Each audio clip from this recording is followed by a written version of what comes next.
Okay, I want to work another one. And like I said, I will go fairly quickly. So just hold on to your hats. But we're going to work this one right here. We want to find all the zeros. Let me zoom in so we can see this. Whoa, that went really close, really fast. How's that happen? Okay, now are you seasick watching my paper move all around? All right.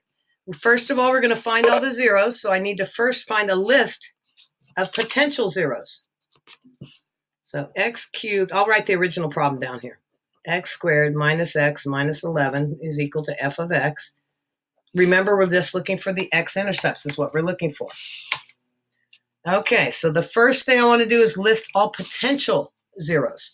That's where you take the leading coefficient, which in this case is a 1, and the constant. What is the constant again? Someone tell me what the constant is on this one. -11. Thank you. Okay, so you take factors of 1. Well, 1 is easy. The only thing that goes into 1, if you want to do a prime factor, it's already prime factored. It's a prime number. It's 1. So in my list, this is my list of potentials. List of potentials, possibilities, whatever you want to call it. Okay, I'm going to put plus or minus 1. You have to try the negative or the positive. That's just the way it works. Now, 11, the only way to factor 11 is 1 and 11. Well, 1's already in our list, guys, so we don't list it twice. Or do you? Ooh, hang on. Anyway, no, list it once. Plus or minus 11. So I have 4 possibilities here. I've got 1, -1, 11, or -11.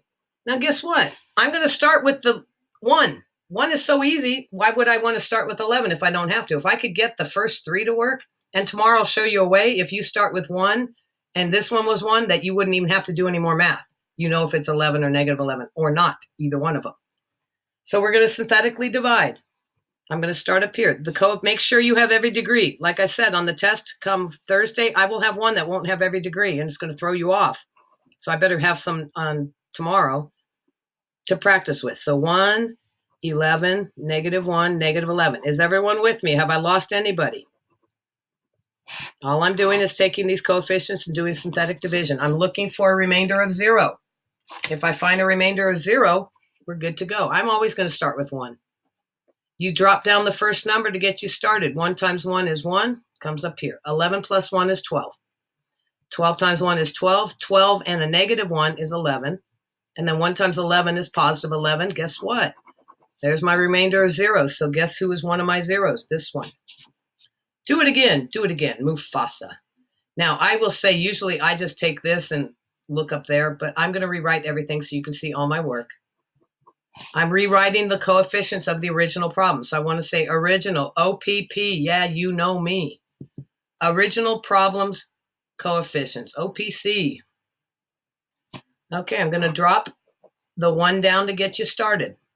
-1 times 1 is -1. 11 and a -1 is 10. -1 times 10 is -10. -10 and -1 is -11.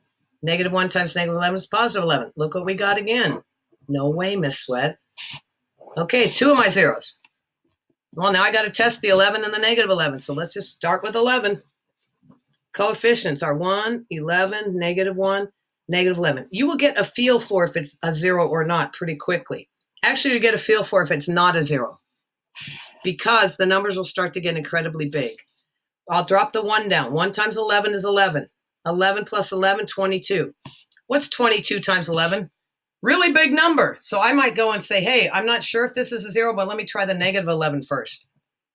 Because if I find the third 0, I don't have to continue this one and will hurt my head with those big numbers. Does that make sense? I know that that's going to be a big number, and I don't know if I'm ever going to get back to 11. So I'm going to try the -11. I didn't finish this yet. I'm putting this on pause because I got a big number that my brain couldn't handle. Drop the 1 down. 1 times -11, -11. Ooh, I like this. What's 11 and -11? 0. What's 11, -11 times 0? 0. What's 0, -1? See how this was so much easier to do? -1 times -11 is positive 11. Guess what? I just found my third 0, and I didn't have to hurt my brain.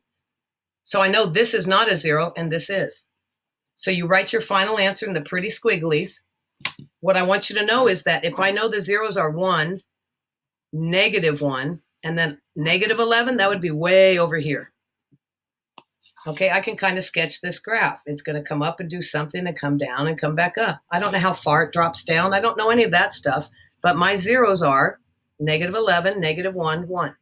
If you wanted to write them as an ordered pair, then you would do this, still a squiggly, and you'd write -11, 0. Notice the y is always 0. I'd write -1, 0.